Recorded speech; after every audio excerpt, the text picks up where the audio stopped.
बेगानगी में बनते ना यूं अफसाने। मैम आप अपना फोन नंबर दे दें ताकि हम आपके घर वालों को इन्फॉर्म कर दें। अम्मी उमर, क्या हुआ इन्हें? इनका एक्सीडेंट हुआ था, मौजूदा तौर पर ये बच गई हैं, लेकिन खौफ से बेहोश हो गई थी। अल्लाह का शुक्र, अब ठीक है? जी बिल्कुल। अम्मी आपने मुझे क्यों नहीं फोन किया? मैं आपको खुद लेने आता। अच्छा मैं डॉक्टर से मिलकर आता, फिर हम घर चलते हैं।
कुछ पता चला? ठीक है, वो उमर के साथ चली गई। चली गई?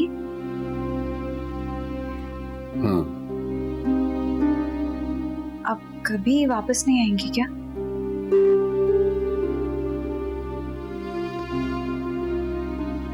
मुझे नहीं मालूम।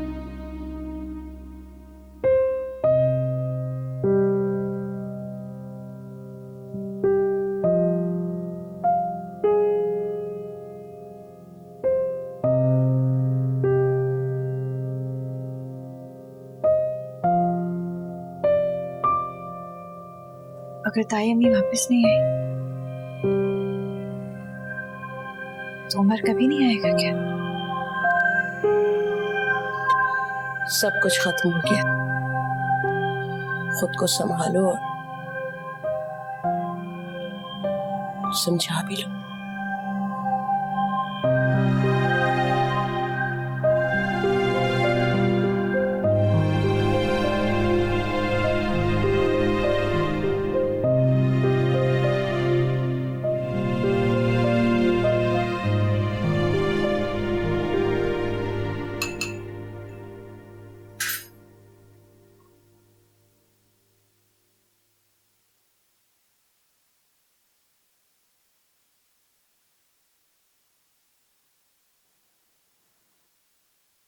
हमें आपकी फेवरेट कॉफी।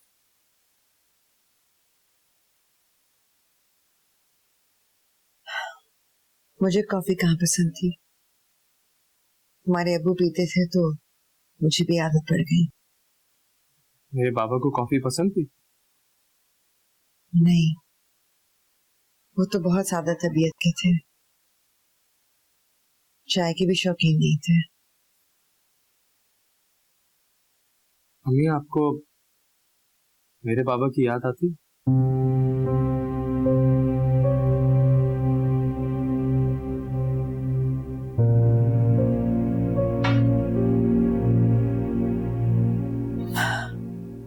उमर जिनके साथ वक्त गुजारा हो वो याद तो आते हैं,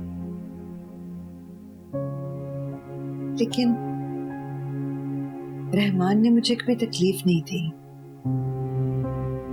इसलिए माजी को ज्यादा याद करने का कोई जवाब नहीं था मेरे पास। लेकिन आपने अभी तक मेरे बाबा की दी हुई पाजेब को तो संभाला हो। वो इब्राहिम का पहला और आखिरी तोहफा थी मेरे लिए, तुम्हारे लिए रखी थी, सोचा था कि तुम्हारी दुल्हन को पहनाऊंगी। माहिन के पैरों में बहुत खूबसूरत लग रही थी वो बाज़ें।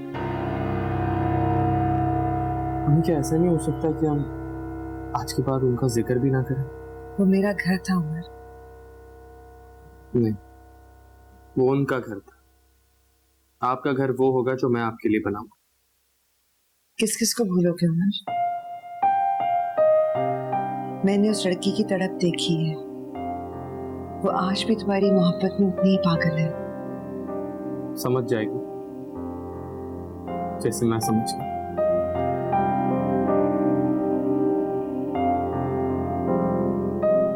हमें ये बताएं, ऐसा क्या हुआ था उस घर में जो आप ऐसे छोड़ के आ गए? कुछ नहीं, हम दोनों बस गुस्से में थे। चलो छोड़े, आप मेरे पास हैं, इससे अच्छी और कोई बात नहीं हो सकती। सिर्फ तुम्हारे लिए ही आई हूं।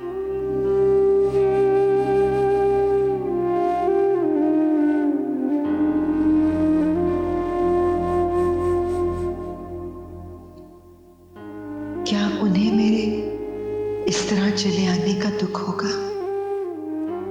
जो कुछ उन्होंने कहा, क्या दिल से कहा था?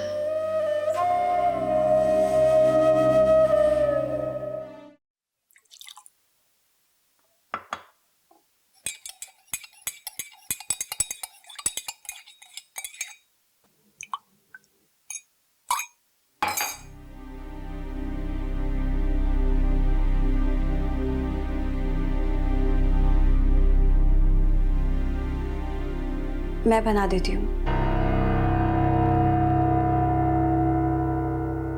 वाहिद, तुम इस वक्त यहाँ?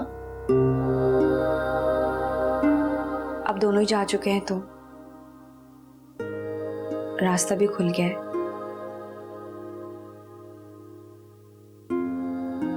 तायमी के मैसेज था, वो कही थी तुम्हारे ताया अब्बू को इस वक्त कॉफी पीने की आदत है तो जाकर बना दो, इसलिए आई।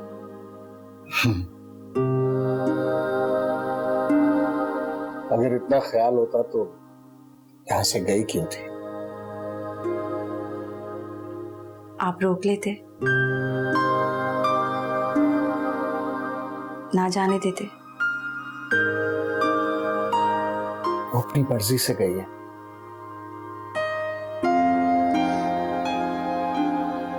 अपनी मर्जी से नहीं कहता है वो तो इस आस में होंगी कि आप उन्हें रोकें, उन्हें आवाज दें।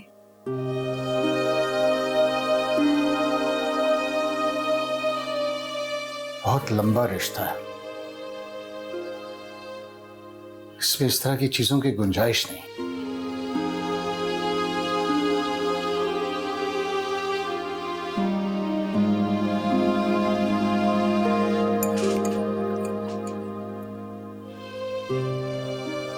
इतने लंबे अरसे के बाद अगर बेयकीनी आ जाए तो उस शख्स को यकीन दिलाया जाता है कि वो आज भी आपके लिए उतना ही इम्पोर्टेंट है जितना पहले हुआ करता था।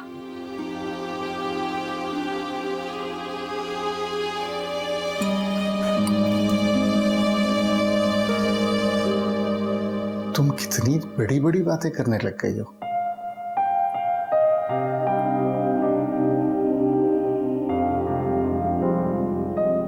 मुझे लगता था अब्बू कि मेरी एज में रोजाना एक एक दिन का नहीं, एक एक साल का इजाफा हो रहा है। मैंने अपनी आंखों के सामने रिश्तों को बिखरते हुए देखा है, रिश्तों के नाम बदलते हुए देखा है, और मैं समझती थी कि जिंदगी यूं ही हंसते खेलते लाड उठवाते हुए गुजर जाएगी। भला गम परेशानी से हमारा क्या था?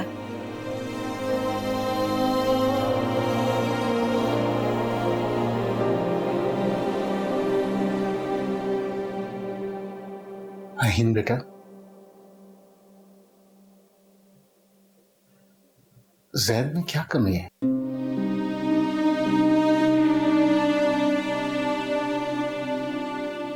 जैद में एक ही कमी था अब, उम्र नहीं है।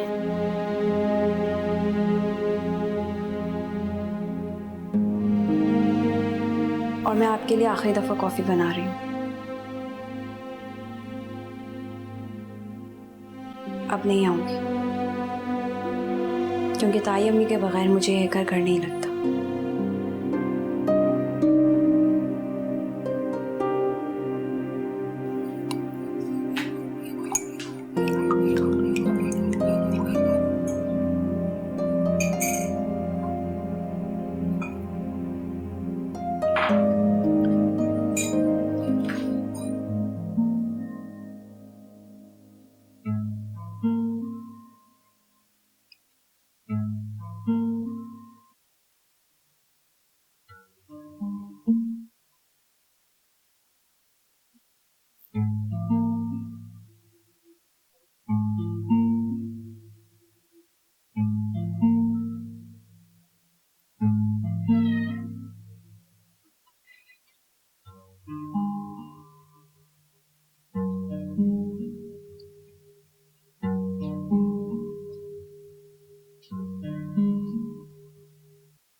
शायद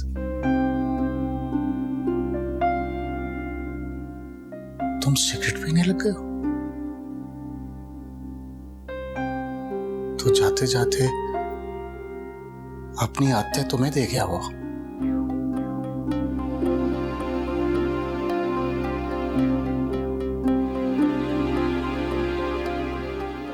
उमर ने कभी सिगरेट नहीं पिया। झूठ ना बोलो, मैंने खुद देखा तुम्हें उसके लिए सिगरेट लाते हुए।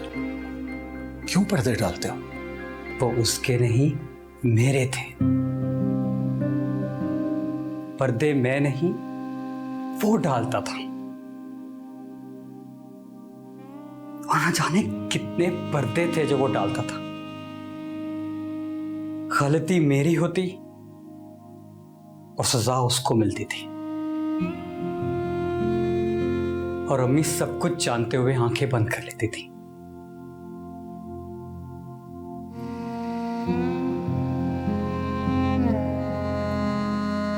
मैं तो सोचता हूं अब्बू, उनकी मोहब्बत थी या मजबूरी?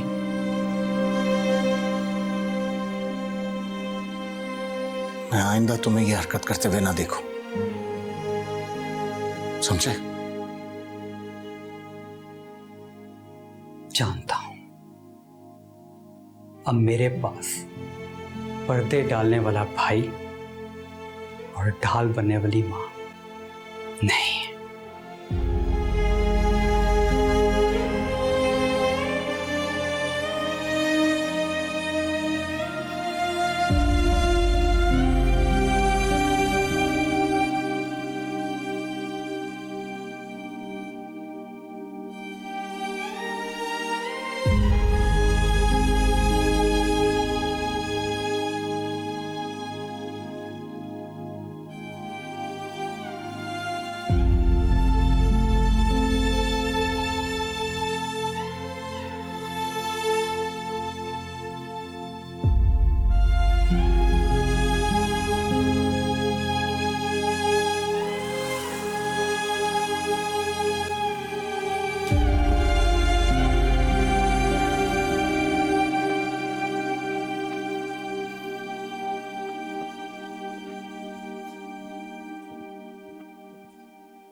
खुशबू बता रही थी कि मेरी अम्मी है किचन में। अब तुम बातें मत बनाओ, जल्दी से नाश्ता करो वरना लेट हो जाओगे काम पर जाने से। तुम्हारे अब्बा की फैक्ट्री नहीं है कि जब मर्जी आई चले गए। मम्मी, अब तो उन्हें मेरा अब्बा कहना छोड़ दे। मैं इस मनसब से बाज़ाब्ता तौर पे फारिग हो चुका। आहिस्ता आहिस्ता आदत पड़ेगी ना, लेकिन अगर उनके एहसान गिनने बैठूं तो शायद कभी भी ना बढ़े। क्या अब सारी जिंदगी उनके एहसान गिनती रहेंगे? अच्छा ये बताएं कि इतने सारे पराठे किसके लिए बन रहे हैं? कहा ना, आहिस्ता आहिस्ता ही आदत पड़ेगी।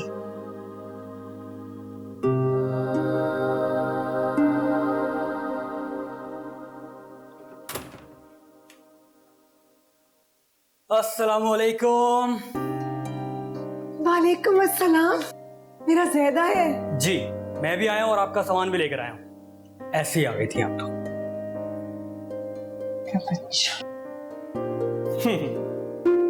हाँ हाँ, तुम तो हंसो। मेरी पूरी माँ हथियाली तुमने और अकेले नखरे उठवा रहे हो। और जो तुम्हारे पास पूरे के पूरे अब्बा छोड़ आए हो, जाओ जाके उनसे नखरे उठवाओ। तुम दोनों बातें बंद करो और मुझसे नखरे उठवाओ। मैं नाश्ता बना रही हूँ, तुम्हारे लिए पराठा बनाती हूँ। बैठो तुम। मुंह तो साफ करके आ। तुम्हें क्या है? जैसा हूं ठीक हूं। क्या लड़ने की मूड से है? किससे लड़ूंगा? ये लो। नहीं, मुझे ये नहीं खाना। आलू वाला पराठा चाहिए। ठीक है, बना देती हूँ, लेकिन थोड़ा वक्त लगेगा। मैं आलू उबलने रख दूँ। हमेशा इसी तरह मेरी हर फरमाइश को पूरा करने के लिए आप खड़ी हो जाती। मैं उम्र की चीज मांगता तो इसको समझा के मुझे दे देते थे। क्यों? कभी तो रोका होता, कभी तो वो एहसास दिलाया होता जो अब्बू उम्र को दिलाते थे। सैयद, बस करो ड्रामेबाज। कभी तो बताया होता कि मैं आपका बेटा नहीं, जिस तरह उमर अब्बू का बेटा नहीं। चलो, बताया ना होता, चिता तो सकती थी। तुम मेरे बेटे हो सैयद। नहीं, मैं आपका बेटा।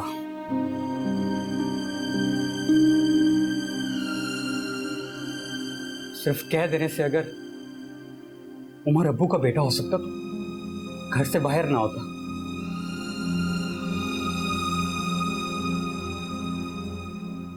मम्मी, ये जैद क्या कह रहा है? अगर ये तय था कि हमें एक साथ नहीं रहना तो हमें एक फैमिली की आदत डाली क्यों?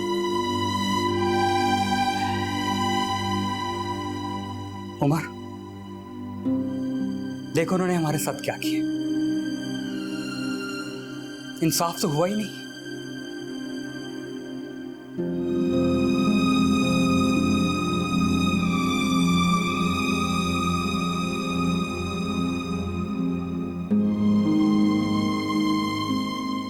इंसाफ तो वाकई नहीं।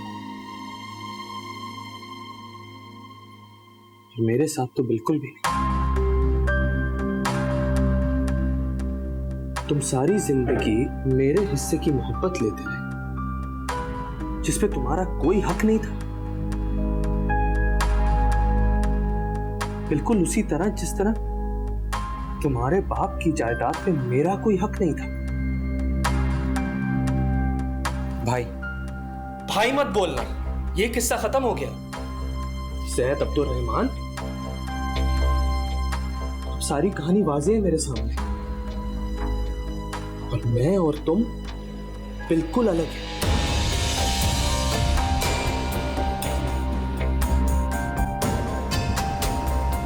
मैं तो तुम्हारे पास अपनी फीलिंग्स शेयर करने आया। कोई जरूरत नहीं। तुम लकीर के उस तरफ हो और मैं इस तरफ। कितनी संगदिली से कह रहे हो, लेकिन तुम इतनी आसानी से मुझे अपनी जिंदगी से निकाल नहीं सकते। ऑलरेडी तुम्हें अपनी जिंदगी से निकाल चुके हैं, समझे तुम?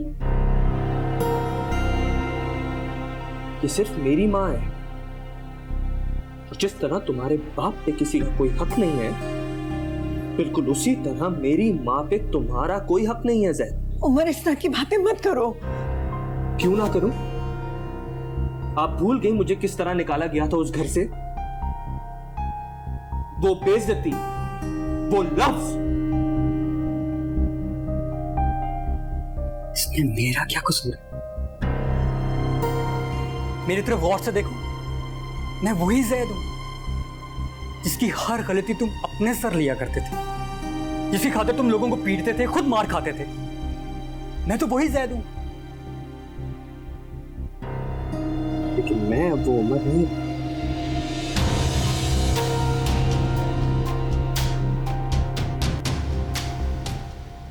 अम्मी,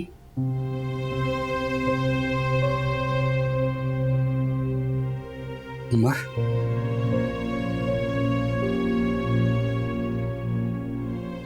जैद बेटा प्लीज अभी यहाँ से चले जाओ।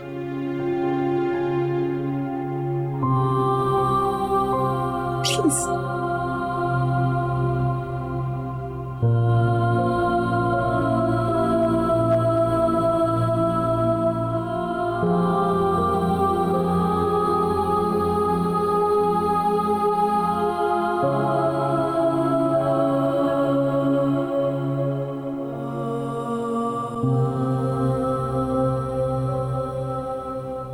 वो ये डिजर्व नहीं करता उमर। तो क्या मैं डिजर्व करता था जो सब कुछ मेरे साथ हुआ अम्मी? अब सब अपना बोझ खुद उठाएंगे,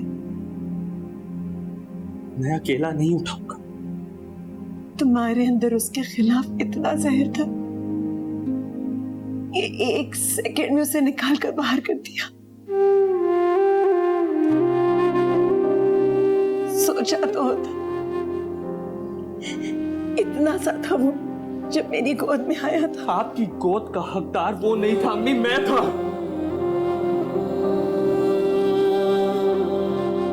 सब अपने ठिकाने पे आएंगे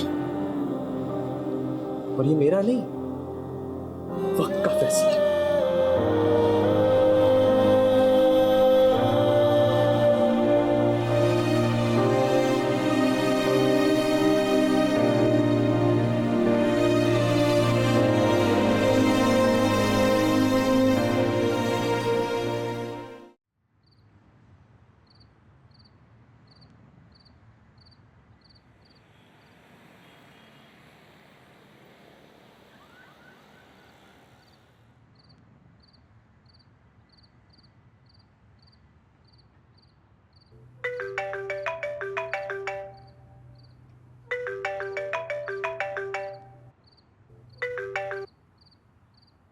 अस्सलाम ताई अम्मी, कैसी हैं आप?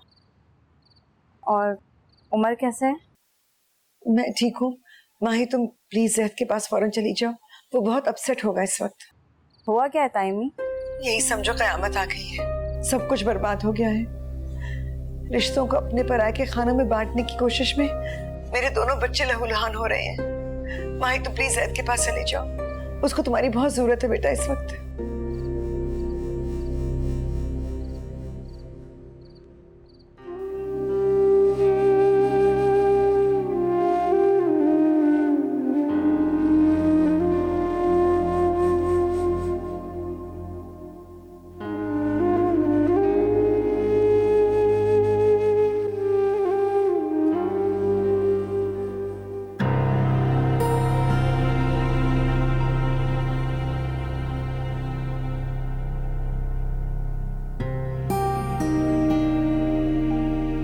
जैद, अभी यहां से चले जाओ माही, मुझे किसी से बात नहीं करनी। तुम रो रहे हो? क्यों? मैं रो नहीं सकता, मैं इंसान नहीं हूं, मुझे तकलीफ नहीं होती। लेकिन ये सब किया क्यों है? उमर ने कुछ कहा है? उमर? कौन उमर? अब उमर तुम्हारे लिए कौन हो गए? ये मत पूछो कि वो मेरे लिए क्या हो गया, ये पूछो कि मैं उसके लिए क्या हो गया। मैं वही जैद था कि जब सब उससे नफरत करते थे मैं उससे मोहब्बत करता था। जब सब उसके खिलाफ थे तो मैं पागलों की तरह उसको ढूंढता था। लेकिन जब मैं आज उसके घर गया, वहां उमर नहीं था। वो जो मेरा हीरो था कोई अजनबी इंसान था। मैं उसके गले लग के अपना सारे दुख बताना चाहता था, लेकिन उसने तो मुझे पहचानने से इनकार कर दिया। वो मेरा भाई नहीं था, वहां मेरा भाई नहीं था, क्योंकि मेरा भाई तो तभी मर गया था जब वो घर से निकला था। Shut up Zaid. यकीन नहीं आता ना तो खुद जाओ, मिलो उससे, वो तुम्हारी औकात याद करवा देगा, तुम्हें पहचानने से इनकार कर देगा। यकीनन तुमने ही कोई ऐसी बात की होगी और अब उस पर इल्जाम लगा रहे हो। क्योंकि ताई अम्मी उसके पास चली गई है तो तुम उससे जेलस हो रहे हो। अब ऐसे क्या देख रहे हो? सोच रहा हूं जो सलूक उसने मेरे साथ किया ना, जब तुम्हारे साथ करेगा ना, तो देखूंगा तुम्हारा क्या हाल होगा। अल्लाह करे तुम्हारी जुबान चल जाए, जहन्नुम में जाओ। तो अभी कौन सा जन्नत में रह रहा हूं।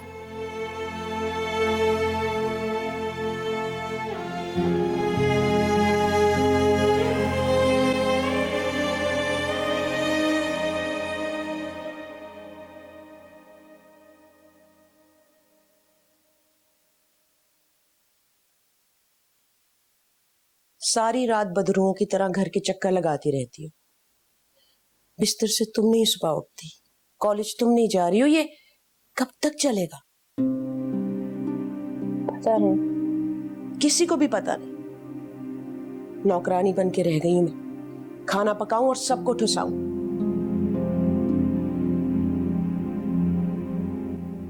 काम था आपको? अरे मेरी मजाल कि मैं तुमसे कोई काम कहूं।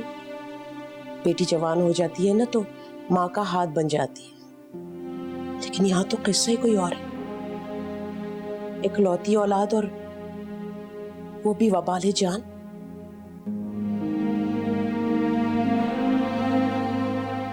पता नहीं मैं पैदा क्यों।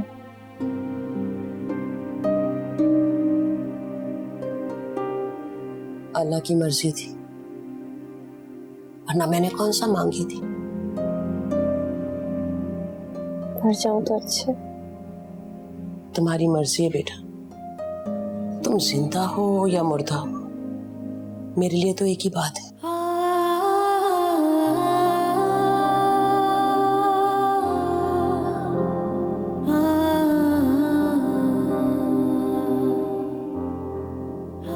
सुबह सुबह जली गटी क्यों सुना रही है? भाई कभी खुद को मेरी जगह रख के सोचो। मैं तुम्हारी माँ हूं, लेकिन मुझे कभी तुमने वो हैसियत नहीं दी। मैं तुम्हें इस हाल में देखती हूं तो मेरा दिल घुटता है। क्या करूं बताओ? उमर को कहां से ले आऊं तुम्हारे लिए? अरे उमर तो उमर, उसकी मां से भी नाराजगी हो गई अब तो। उस घर से किस्सा खत्म समझो और बताओ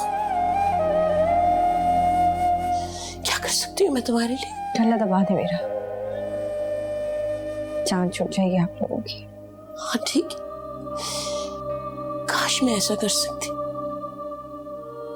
हम दोनों की जान छूट जाती।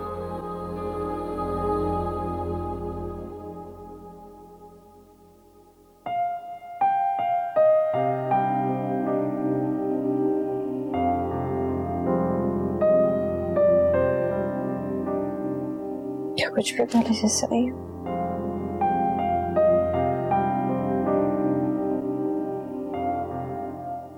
क्या हो गया है? सुबह सुबह उसके पीछे पड़ गई हो। मैंने कहा है तुम्हें कि उसको छोड़ दो अपने हाल पे, आहिस्ता आहिस्ता ठीक हो जाएगी। उसके ठीक होते होते मैं पागल हो जाऊंगी। तुम अपने काम से काम रखो, बाकी मैं सब कुछ देख लूंगी। आपने ठीक कहा है अम्मा जी, मैं कौन होती हूँ बोलने वाली? मैं तो इस घर में तमाशाई हूँ, किसी से कुछ भी कह नहीं सकती। अब क्या खड़ी खड़ी चीला काट रही हो? जाओ जाके नाश्ता बनाओ। अपना जबान ने फैक्ट्री जाना है और जैद से पूछ के बताना जो उसने खाना हो।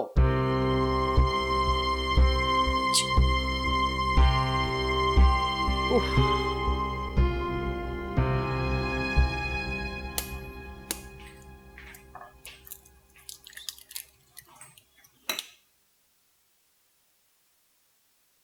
मैं हेल्प कर दूं अम्मी? एहसान होगा मुझ पर। यह होती है मर्द की मोहब्बत। आसमा ने एक उम्र गुजार दी उस घर को अपना बनाने के लिए। क्या कुछ नहीं किया उसने उस घर के लिए? अपने बेटे के घर ही तो गई हैं। इस उम्र में उनको घर से निकाल दिया, बुढ़ापा संभालने के लिए हम रह गए। अपने घर के काम खत्म नहीं होते और अब उस घर के भी सर पे आ पड़े। आसमा ने तो बाप बेटे की आदतें खराब करके रख दी। अब रोज फरमाइशी प्रोग्राम है, ये पका दो वो पका दो। आप देखिएगा, ताई अम्मी ज्यादा दिन उस घर से दूर नहीं रह सकेंगी, आ जाएंगी।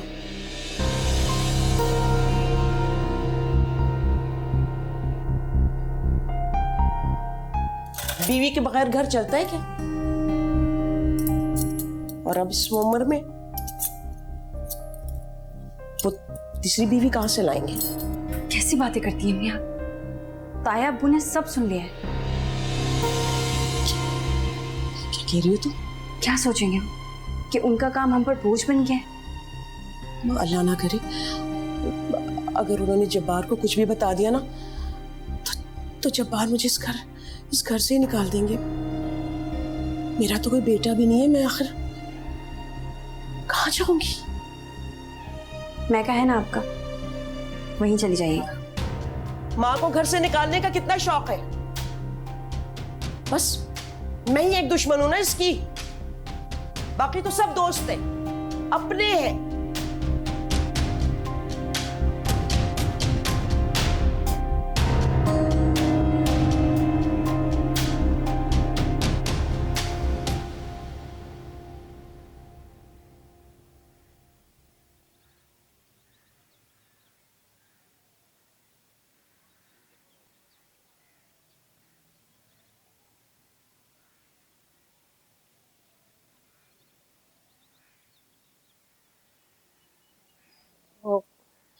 आप खाली चाय पी रहे हो?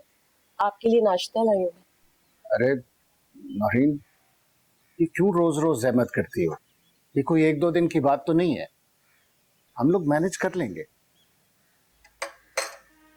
आप तो नाराज हो गए, मैं तो यूं ही बोल गई थी। अस्मा के जाने का मुझे भी दुख है, इसी बात पे गुस्सा है। नहीं, मैं नाराज नहीं। ज़ैद से कहिएगा ये नाश्ता कर ले। और नौरीन, एक बात और एक्सप्लेन कर दो, मैंने आसमा को घर से नहीं निकाला, वो अपनी मर्जी से अपने बेटे के पास गई और हमारे दरमियान कोई ऐसा इख्तलाफ नहीं हुआ जो हम हल ना कर सके। उनका जब जी चाहेगा वो वापस आ जाएंगे।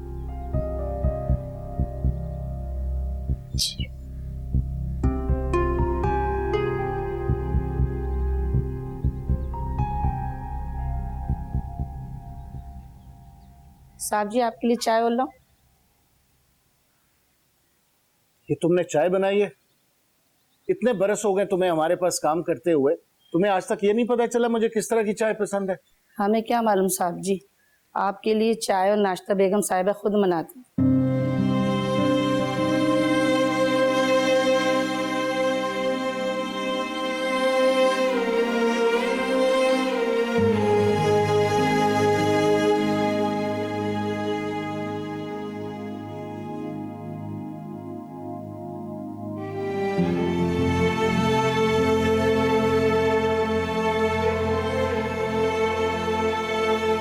ज़ैद, कहाँ जा रहे हो? यूनिवर्सिटी जा रहा हूँ। तुम रोज यहाँ से ये कह के जाते हो कि तुम यूनिवर्सिटी जा रहे हो और जाते नहीं हो। रोज यूनिवर्सिटी जाना जरूरी नहीं होता।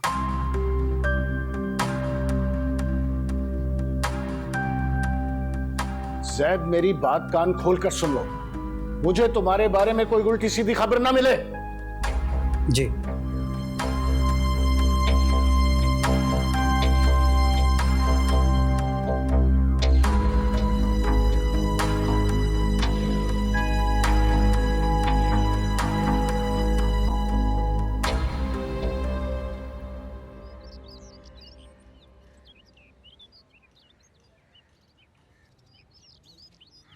क्या है? ताइमा के पास जा रहे हो?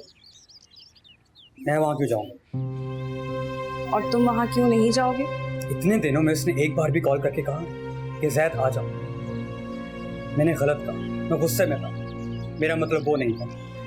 क्या अम्मी ने कॉल करके कहा कि नाश्ते पे आ जाओ? किसी की कॉल नहीं आई, मैं तो इंतजार ही करता रह गया। तो तुम इंतजार क्यों कर रहे हो? पहले भी तो तुम पहले मैं बहुत हद से मनवाया करता था, जबरदस्ती उनमें घुस जाता था, लेकिन अब ऐसा नहीं है माँ। मैं कितनी बार अपार्टमेंट के दरवाजे से वापस आया, मेरा हाथ होता ही नहीं बल देने के लिए। उनको खुद पता नहीं चलता क्या कि मैं बाहर खड़ा हूँ? वो खुद से दरवाजा क्यों नहीं खोलते? Come on Zaid, be practical. तायमी को कैसे पता चलेगा कि तुम गेट के बाहर खड़े हो? प्रैक्टिकल होने की देखो बात कम।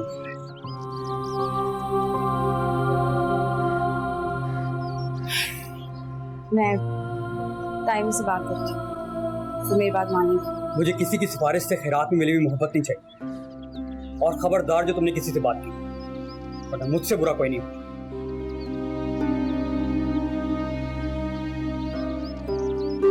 बदतमीज, कैसे एटीट्यूड दिखाता है।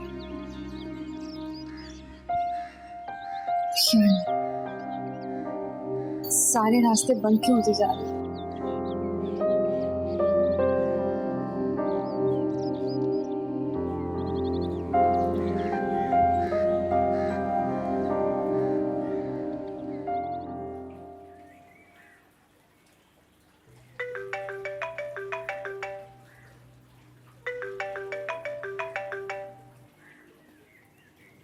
फाल्गुन तायमी, माही बेटा कैसी हो?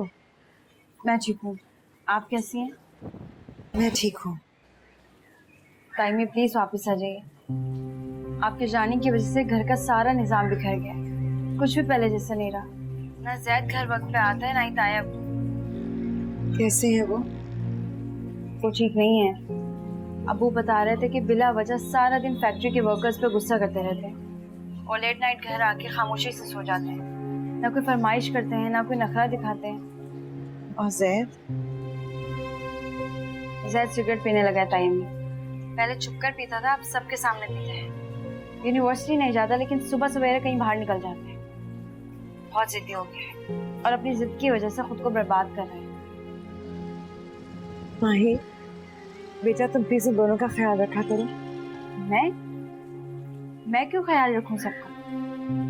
किसी ने मेरा ख्याल रखा था? ये भी आप भी मुझे छोड़कर चली गई और जाकर ये तक नहीं बताया कि वो कैसा है। कभी तो मेरे बारे में जिक्र करता होगा। वो ना खुद जिक्र करता है ना करने देता है। अगर भूले से भी किसी का नाम ले दूं तो गुस्से में आ जाता है। माही वो अपनी नफरत में इतना आगे निकल चुका है कि उसने मेरे जैद को भी मुझसे दूर कर दिया है।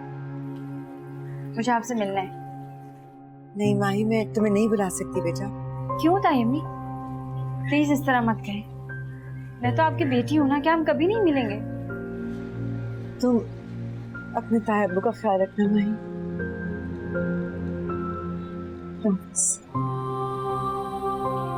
हेलो